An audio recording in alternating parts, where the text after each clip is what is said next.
All right, hi guys, and welcome back to The Sims 4 Love Island, hosted by me, Hot Dogs. And as I'm watching this in real time, as you guys, I've talked about previously, all of the sim footage is recorded like a little bit back. I'm kind of watching it again. So today that I'm actually recording it, Love Island US kind of just premiered this week. I'm really excited about it.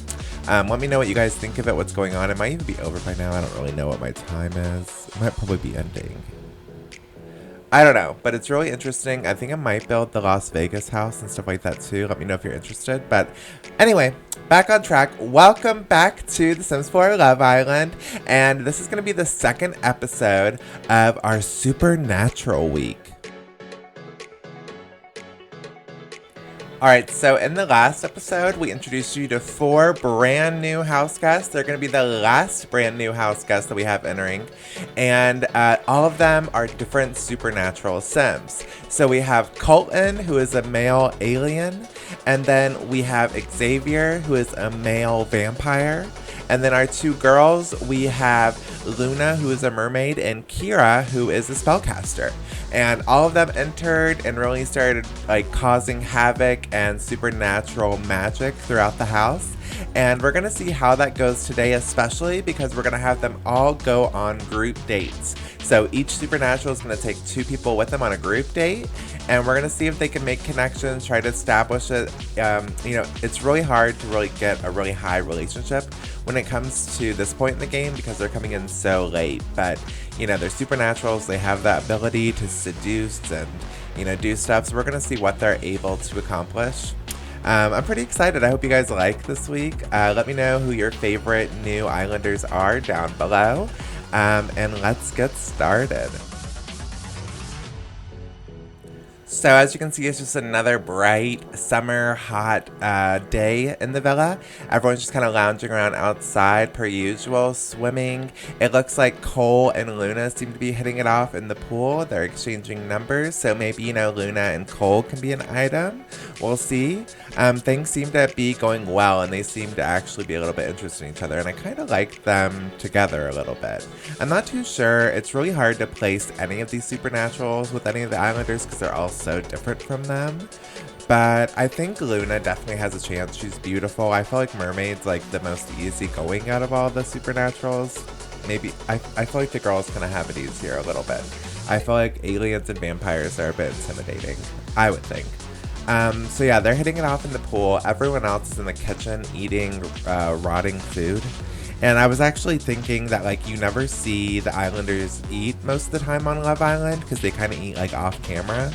And maybe this is why they serve them rotting food and they all just happily eat it instead of cooking more. I don't really understand that.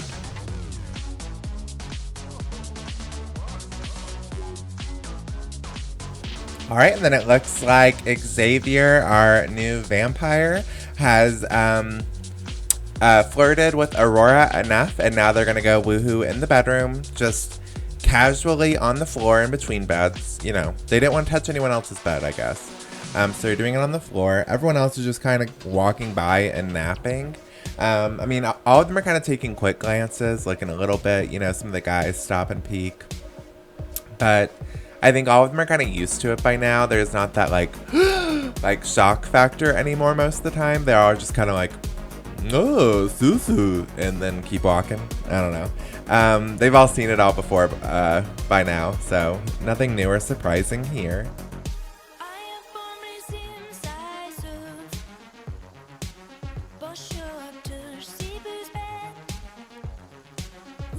I'm trying to think, and I feel like any potential area where a sim could woohoo, they have woohooed at this point.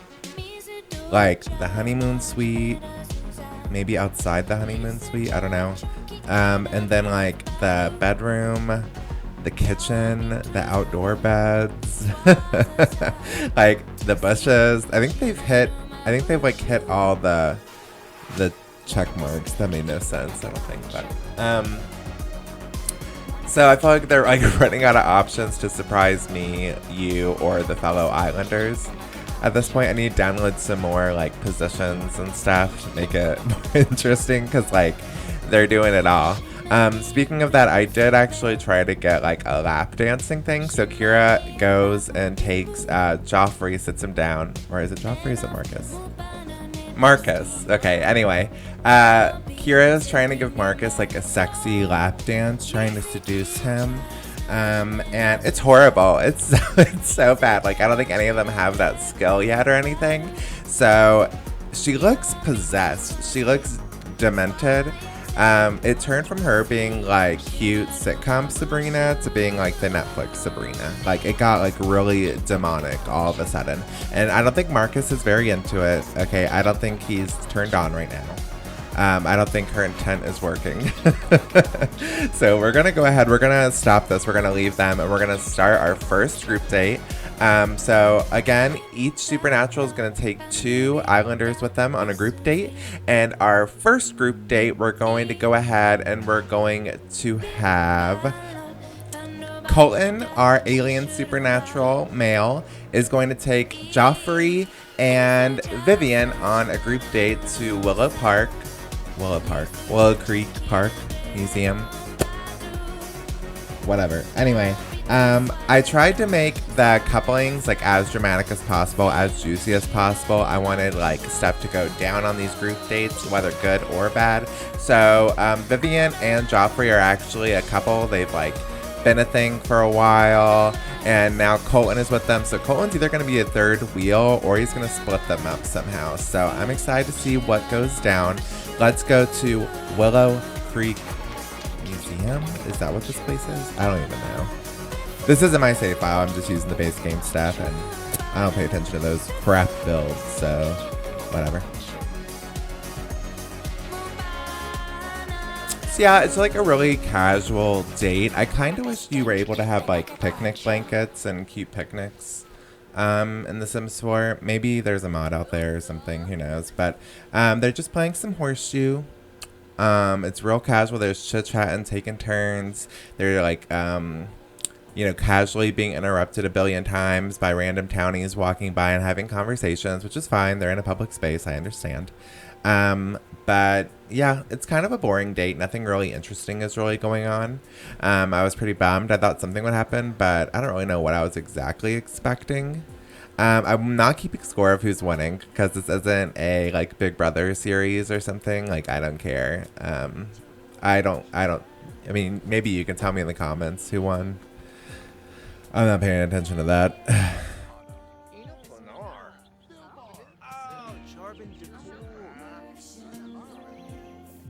So there looks to be some casual flirting going on between Joffrey and Vivian. Of course, nothing really else going on with Colton. I would find it extremely hard to date an alien. I mean, they know so much. Like, it's almost like dating like an older person, but like times a billion, most likely. I just feel like I would feel so inferior to them.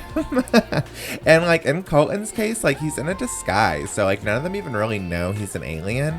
So like, I don't know what I would do if like my boyfriend just like ripped his face off and he was an alien. I feel like I'd be almost too afraid to like ditch him because like I think my natural instinct would be like, oh, we're over. Like, you catfished me to the most extreme you possibly could. And you're scary, and I'm like heading out of here. But then I feel like he would just like hop in his spaceship, alien probe me, and like abuse me. Like, I couldn't see leaving an alien to be like an option, really. I don't know. It seems like a instant abusive relationship. Same with the vampire though. The girls are like, well, I guess, I don't know. Dating a supernatural does not seem ideal to me. So, while the horseshoe game is going on, it does seem that Colton and Joffrey are kind of like exchanging looks, you know? They're like, they're looking, you know? You know what I mean? They cruising, all that stuff. And of course, like right when I say that, I take like an artistic shot from above. So you can't really see them up close anymore, but whatever.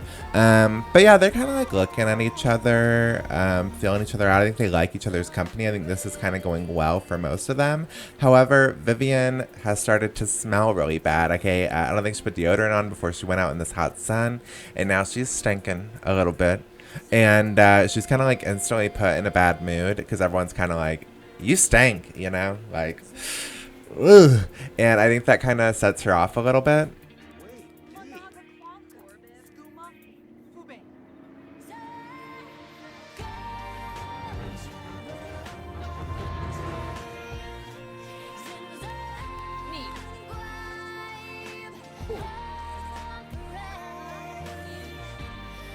So yeah, I think like the smell just like wafting into all of their nostrils, and maybe the competition of Horseshoe got a little bit heated. I'm not someone that gets like that competitive in a game, but I don't know, it'd be an interesting first date with someone to play like an intense game with them. Horseshoe isn't that, but maybe it is in The Sims. I don't really know. But yeah, it goes from like them all being really casual to all kind of having like a bit of an attitude out of nowhere. The vibes just like went spoiled real quick. They turned into bad vibes very quickly. And so yeah, like they eventually just kind of start like bickering with each other a little bit. And between Joffrey and Vivian, Colton, I think maybe Colton did some alien powers on them or something, but they just like weirdly start arguing with each other. And Vivian decides to eventually get up and just go ahead and leave the date. She's like, I need to go home. I need to go back to the villa. I need to shower. I'm not threatened by you and Colton. Like, you know, there hasn't been any gay romance so far. So I'm just going to go ahead. I'm going to head out because no one wants to smell her ass anymore. So she decides to leave, thankfully.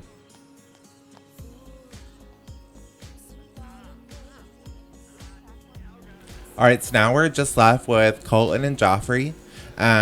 They've been getting along this whole date, so we'll see how it goes. I go ahead and I end the Horseshoe game because I'm like, I'm over it. Watching them do stuff in The Sims 4 is so boring and ununique. So I go ahead and I end that game, and then it like instantly gets romantic and sexual. Like the sun is going down, they're seeing the sunset. Colton like pulls a flower out of his butt and gives it to Joffrey, and he's accepting it. They're flirting, they're getting along. Like all of a sudden this turns into like a gay romance, and I'm here for it. Like I'm surprised it's taken me this long to have any kind of gay romance. It just hasn't happened naturally. This was almost a little bit forced because I put them on this date together, but like there has just been no gay romance naturally happening. I don't know what's with that, but we finally have some going on. Drop your bosa. Oh, Santa hoy some beats.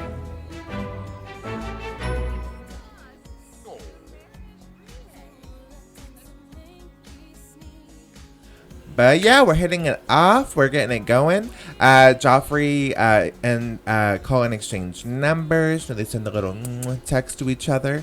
And that's going good. And I eventually just tell them, like, let's leave this museum park. It's not that sexy anymore. The lights are low. Let's, like, go over to the river. And let's, like, stare at the river together. And see what goes down on the beach in the sand. Because if you remember, Joffrey and Vivian got, like, really flirty when they were on the beach. So maybe that's just, like, Joffrey's thing. Like, maybe that's where he's, like, in his most romantic state. So we go over there to the beach to try to get the romance flowing and going. They start hugging each other. Things are getting real touchy-feely, and it's going pretty good. Do you guys feel good about this relationship? Do you like Colton and Joffrey together? Are you here for the gay romance? Is this the gay romance you were expecting? It wasn't for me, but I don't hate it. And then with that like really hot pelvic thrusting seduce from Joffrey, he's able to fully seduce Colton, fully get him on board with this gay hookup, and goes in for their first kiss, and they are now officially romantic with each other. I would say this is a pretty successful date. I didn't actually have them go on a real date, so I don't know what their like medal was for it, but I would say it's pretty good. I mean, they got a kiss out of it and stuff. So I'm going to go ahead and end the date here. Will Colton be able to seduce Joffrey enough for him to leave Vivian for him?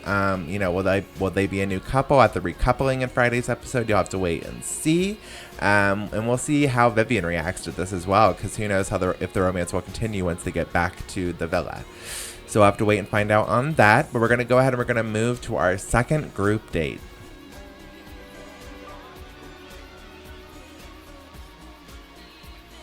So Alana doesn't seem too happy to be going on this date, but again, I wanted to put all the couples together that would create the most chaos and drama.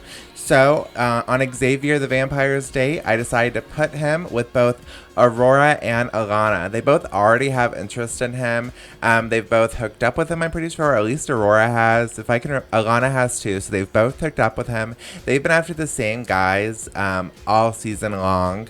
They're like each other's #1 enemy. So of course I'm gonna have them go on this date together. I send them to the cool bar in Willow Creek. I like sending him to like Willow Creek because it's like Interview with the Vampire almost, like New Orleans and stuff, and True Blood. So good. Maybe I should do like a True Blood series on here. That'd be kind of fun. But so I send them all to the bar. We're gonna see what drama goes down. Of course, they go straight to the bar and get liquored up. And I'm hoping for a fight between Aurora and Alana. That's what I want to go down.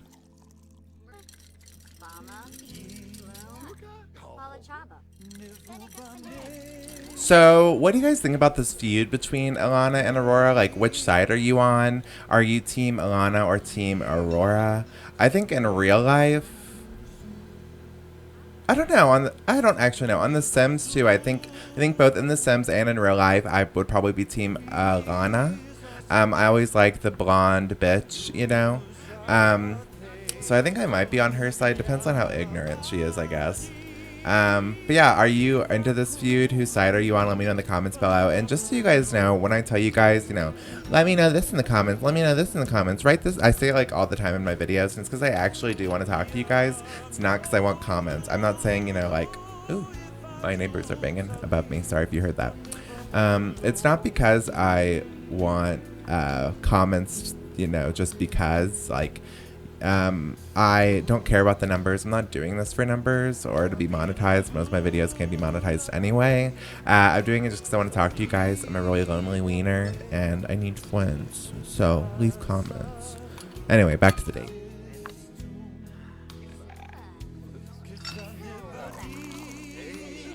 So they've all just been drinking at the bar, casually getting along, like no drama has been taking place, nothing's really going on. But all of a sudden Xavier and Aurora do decide to ditch Alana, and Alana's left alone in the crowd by herself. Like, she already didn't want to go on this date, and I feel like this is probably why. She probably knew she couldn't win, you know, the battle for Xavier's cold, non-beating heart. I think she knew maybe Aurora would win this battle, and they end up sneaking upstairs, going to the bathroom, and woohooing on the bathroom floor. It didn't take that long. It only took like 1 or 2 drinks for Aurora to decide to go upstairs and go to the bathroom. Like, it was a pretty quick decision. I let Alana chill downstairs for a little bit longer, still drinking and stuff like that. Like, maybe she'll hook up with a townie, but she just seems a bit upset, so I do like eventually send her home. But yeah, it looks like Aurora has won this battle officially. And then after walking through the club naked, Aurora finally goes outside to this like really cool, shady little courtyard that no one's in. And Xavier goes out there with her. When she gets dressed, he uses his vampire magic to seduce her into giving him a deep drink of her blood. And he attacks her neck and goes for it. And that's kind of his move. He always like hooks up with the girl and then afterwards sucks all their blood. So he like goes in on her neck. I guess this is romantic. I feel like Aurora's probably into this. Like, if you're with a vampire, I would assume you were like into them drinking your blood. They always deny that. They're always like, no, I don't want you to drink my blood. But I'm like, if you're like already woohooing with them, aren't you? Like, I would assume you're into that. But maybe that's a wrong assumption. I don't know. She was into it in Twilight. Well, no, I guess he kind of, I don't know, but she ends up passing out, and he goes ahead and he leaves her there. And that's the end of the date. So I guess it was pretty successful for him. They both kind of got used. We'll see if like who he picks. I mean, Aurora won this battle this round in this state, but of course we won't officially know until Friday's recoupling. We'll have to see about that. But that's the end of this date. We're going to go ahead and we're going to go to our third group date.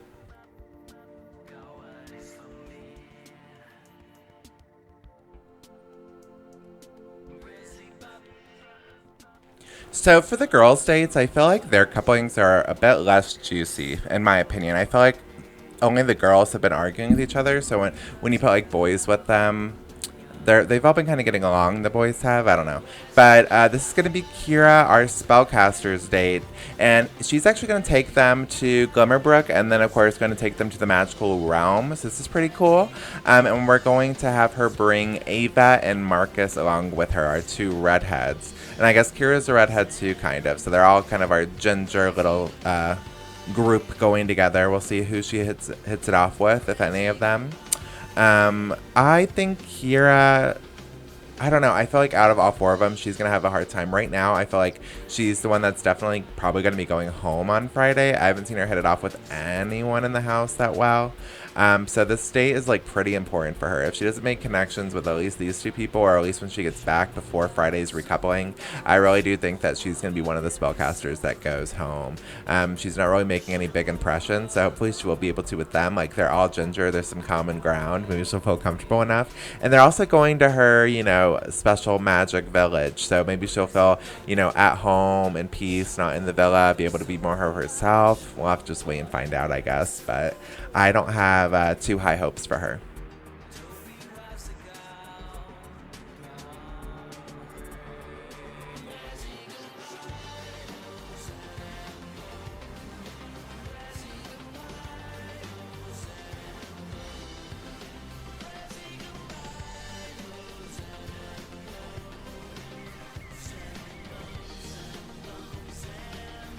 Alright, so welcome to the Magic Realm. I wish the other Supernaturals, I mean, you can go to Sixam, I guess, and there is, like, Forgotten Hollow, but Forgotten Hollow really doesn't feel that magical to me. I wish, like, there was, like, an underwater place for the vampires, for the mermaids or something, I don't know, but here we are in the Magic Realm. We're at the ugliest building ever. EA sucks at building things. I don't know why. Like, if you look around, this world is beautiful. They have, like, all these amazing details and floating, crumbling buildings, and you're in space or whatever. Like, it's really cool looking, and then you see this headquarters, and it's hideous. It's, like, empty, weird. I don't get why they do that, and they, like, always give, like, such a vague explanation of why they do that, too. Maybe it's, like, to inspire you to build and renovate it, you know? Maybe if it was too good, you wouldn't touch it. Maybe that's why. I don't know, but it's horrendous. Anyway, Kira's kind of giving them a tour of the place, showing them around. I feel like I would be so overwhelmed. Like, this wouldn't be a good date for me. I feel like it'd be more of, like, a learning opportunity. Like, I would just be, like, exploring everything. I could care less about making out with Kira, but whatever.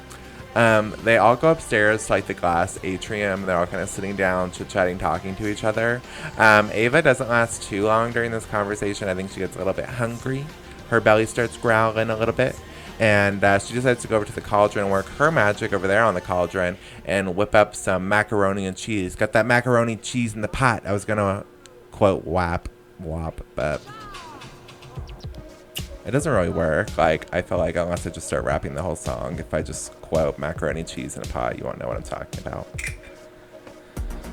Whatever. Anyway, so yeah, she's cooking macaroni and cheese, and maybe Marcus and Kira will get flirting, but he doesn't really seem to be in, like, a romantic mood. He seems really down and depressed for some reason. I don't know, but none of them are really expressing any interest in Kira still.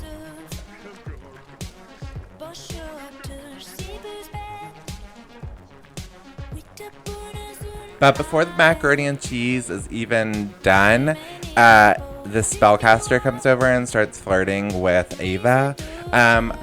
He's like one of the teacher people, headmasters or whatever, because he has that symbol above his head. But I honestly, like, did not play with the Realm of Magic pack after I bought it. I bought it, and then that was, like, pretty much it. I think I was creating my first save file at the time. And I think I was probably also doing, like, RuPaul and stuff. So I didn't want, like, random people to start becoming wizards when that first came out. So when it came out and I heard about the glitch, I felt like I just didn't play it. So I don't know what wizard he is. I don't know what his ability is. I don't know anything about him. I don't know this man. I don't even know his name. But they start flirting, getting along, and then eventually they decide to leave the macaroni and cheese in the pot and go downstairs and flirt some more and have a little bit more alone time and leave Kira and Marcus upstairs in the really awkward, like, therapy session they're having. It looks like there's, like, soul searching together over there.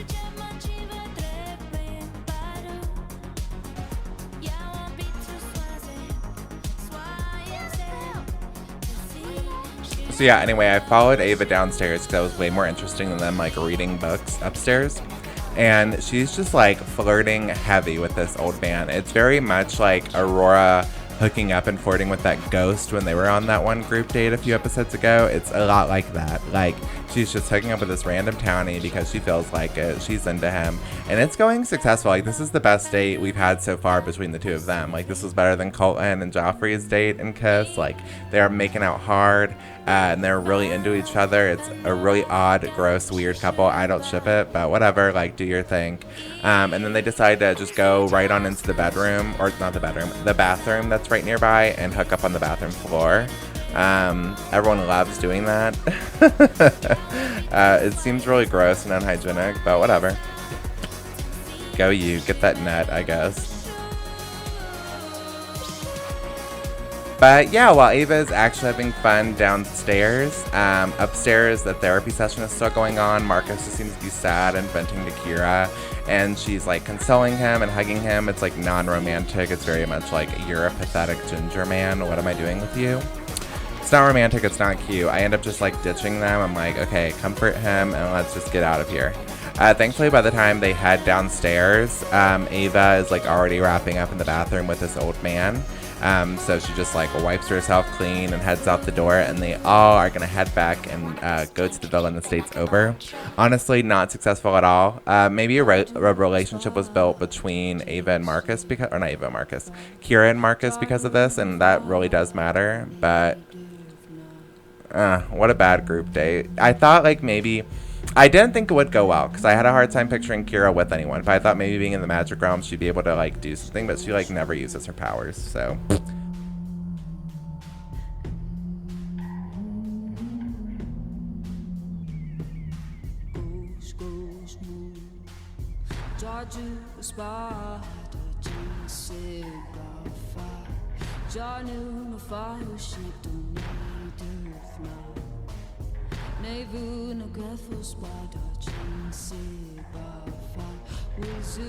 But yeah, that date sucked, so we're gonna go on to our fourth and last group date, and that's gonna be Luna, Cole, we saw her flirting with him earlier, and Garrison. So the three of them are gonna go on a date, and I think this is kind of the sexiest pairing, I think. But so yeah, we're gonna go ahead and we're going to send Luna, Cole, and Marcus to Sulani, which I think is kind of the best date. Like, out of everyone, you get to go to like a tropical island paradise. How nice.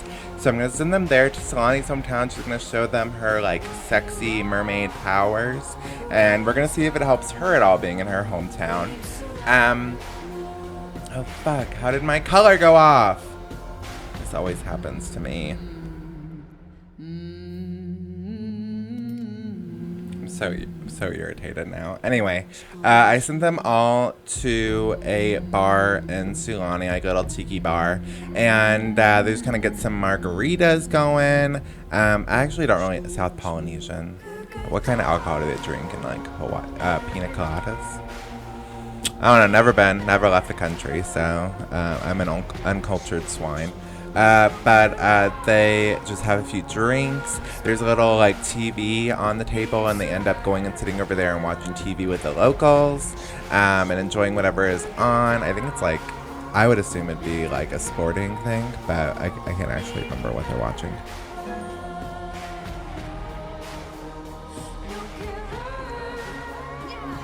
But yeah, Garrison and Luna are kind of hitting it off by watching TV. Cole is just still at the bar by himself, chugging down drinks. He's not really like hitting it off with Luna, surprisingly, and I thought they were going to be the ones that really did so far. So, I don't know, not going the way I expected it to, but not going horribly, I guess. I end up going ahead and I send them down to the beach, though, have a little fun on the beach, because while we're here, we might as well go down there. And I put them into a sand castle building competition with each other to see who wins the best. I actually love the sand castles. They're so cool. I can never build anything like this. Like, this is their first time building it, and they're able to build like such weird stuff. Like, no, I don't know. I never do, because like I never build them because I hate getting sand all over me. Like, when you get sand like up in your bun and stuff, and like around your wiener, like up in here. God, my color went off again. How do I How does this happen?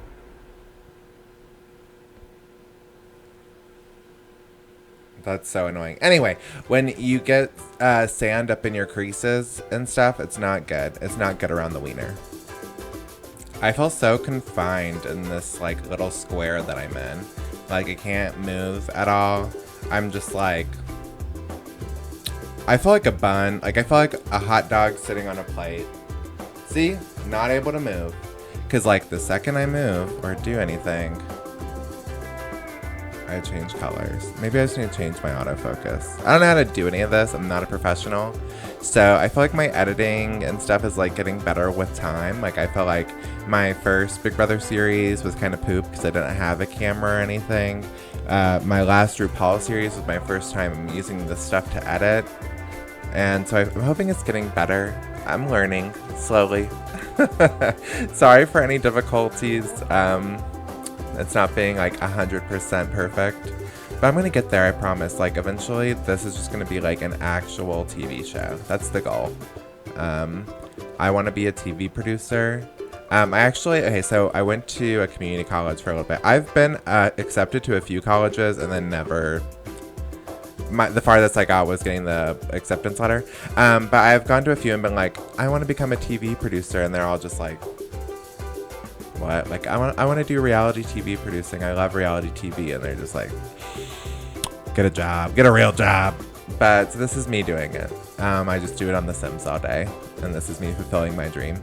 Anyway, that was just a tangent about my sad, lonely wiener life. Back on this date, they all decided to go skinny dipping, which is really fun. I love taking my bun off and going skinny dipping. It's the best. Funny enough, Luna, like midway, just like turns around and leaves, and the boys are just skinny dipping by themselves now in the ocean, just chit-chatting naked to each other. Like, she's a trickster. She's a funny one. She just like left them there completely.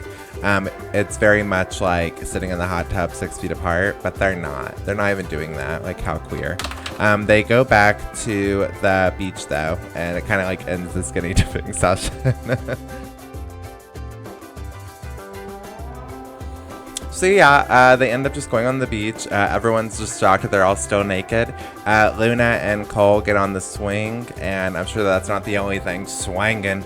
And Garrison decides to sunbathe and just kind of put his stuff out on display, show it off, get a little sun. And actually, if you peek in the background, that guy that hooked up with the redhead, there's too many islanders, and I don't know their names. They were like the first couple like eliminated because they got pregnant. I'm gonna have to look in my notebook for that one. But he's back there. He's back there chilling. Luna decides to cook up some like veggie burgers over there on the grill while Cole's still swinging with the townie. They're all just chilling naked. I feel like I'm at like a weird nudist. Well, it's actually not weird. I was gonna say a weird nudist colony, but believe it or not, this wiener has been to a nudist colony, and it's not that strange. It is kind of strange. I guess they are weird. I don't know why I took that back. Like now thinking about it, it is kind of strange. Especially no one else there has clothes on. Or no one else there is naked. They all have clothes on but them. Anyway, Luna's eating. I'm like getting over this episode, as you can tell. I'm like just rambling on about things. This date's fine. Like, it's cute. I really like Luna, and I think she has a high possibility of like hooking up with one of these boys. So, I don't know.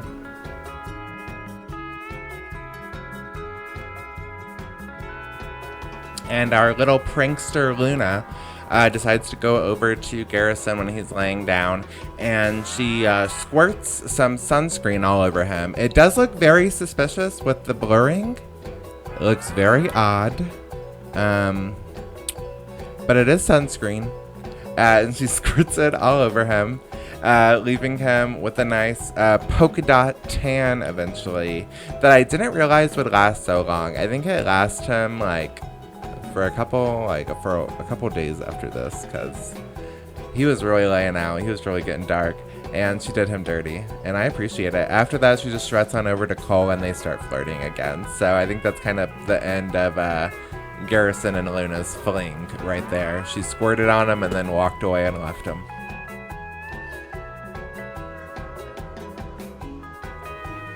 But yeah, Luna and Cole are like instantly flirting. They kind of ditch their game of chess and they're like hugging and stuff. And like, I'm sorry, but like, if you're naked, you can't hug each other. Like, that's like instantly too sexual. Like, it turns hugging into something different. Like, handshakes only, I think, if you're naked. So it instantly kind of gets their blood pumping, and they have their first kiss immediately after. I'm not surprised. And yeah, they're like really hitting it off. I think it's pretty easy when you're both naked. It's like naked attraction and stuff like that. It's like, we know we're into it, okay? Like, we know we like each other already. So yeah, Garrison has revealed his beautiful polka dot skin tone now, and he uses the bathroom while Luna and Cole just continue getting it on, continue making out in front of him. And the state's like really going off. I really think they'll probably end up recoupling in Friday's episode, but who knows? There's always surprises during the recoupling, so you never really know. You can't tell until it happens. But they're, I think, a potential couple for sure after this. Poor Garrison's just left like using the bathroom and going and eating veggie burgers by himself for a while. And I think the date's kind of officially over. I'm gonna end it here. I don't think it can really go anywhere apart from Luna and Cole woohooing. And we've had enough of that this episode. I'm probably gonna like get my videos banned. There's too much woohooing in these videos. But I'm gonna go ahead and this group date here. Luna's gonna swim off into the ocean and turn into a mermaid and live out her mermaid fantasy. And yeah, that was this episode. What do you guys think of all of our couples? Who do you think is gonna recouple? What do you think of the dates? I really want to know what you guys think. Please just tell me. I'm being honest. Just let me know. Send me hate. I love a good hate. I love a good criticism. Critique me, make fun of me, let me know in the comments below what you think of everything, because I'm a bored, lonely wiener, and honestly, like, the more beanie weenies, like, the more weenies that you put in that pot, the better it is. And I only have like 70 weenies right now in that pot, and I need more. Become a beanie weenie, subscribe, hit the bell, so you know when dinner is ready and served. God, hot dogs memes, like, hot dogs like jokes and puns just go on forever. It's the best. Hot dogs are the best. I can be vegan hot dog if you're vegan. Like, just like me, just love me. And stay tuned for my next episode on Friday when we see who is in love with each other in the villa and who recouples and who goes home. And I'll see you on Friday. Bye.